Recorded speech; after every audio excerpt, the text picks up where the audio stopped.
Spreuke 3. My seun, wat ek jou leer, moet jy nie vergeet nie. Hou vas aan wat ek jou voorskryf, want dit sal vir jou 'n lang lewe verseker. Dit sal maak dat jy 'n vol lewe het. Moenie dat liefde en trou by jou ontbreek nie. Leef daarmee saam, maak dit 'n deel van jou lewe, so sal jy guns verwerf en byval vind by God en mens. Vertrou volkome op die Here en moenie op jou eie insigte staat maak nie. Ken hom in alles wat jy doen en hy sal jou die regte pad laat loop. Moenie dink jy het die wysheid in pag nie.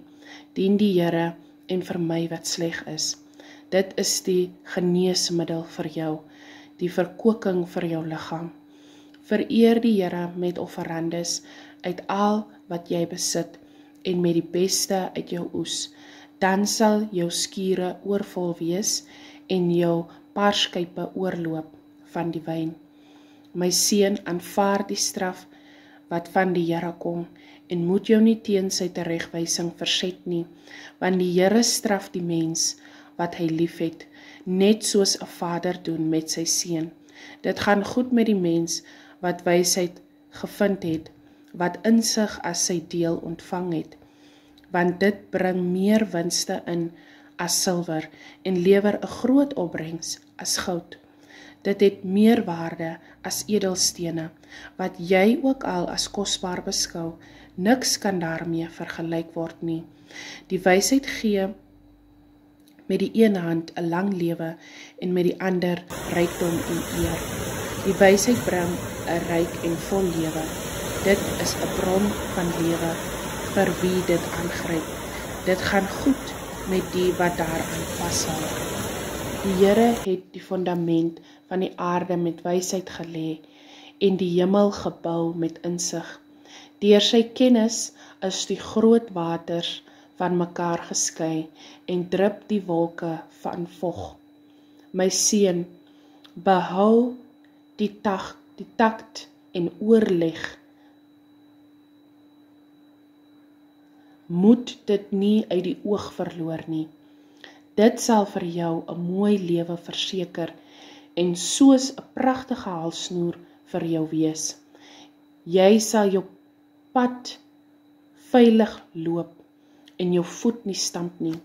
Jy sal nie bang hoef te wees as jy gaan slaap nie. As jy gaan lê, sal jy rustig slaap.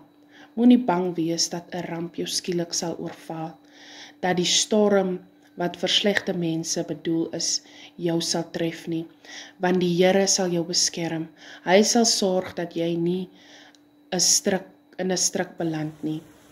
Moenie 'n weldaad weerhou van iemand aan wie dit toekom, terwyl dit in jou mag is om dit te bewys nie.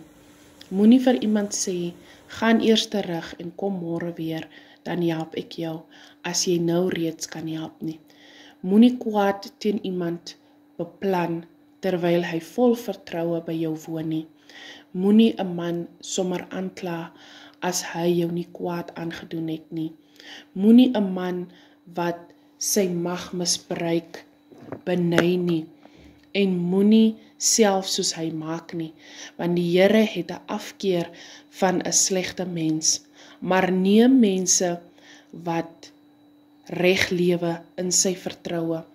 Die vloek van die Here rus op die huis van die goddelose, maar hy seën die woning van die wat aan hom getrou is. Met hooghartige spotters dryf hy die spot, maar hy is goed vir die wat beskeie is. Wyse mense verkry eer, maar dwaase kom al hoe meer in die skande.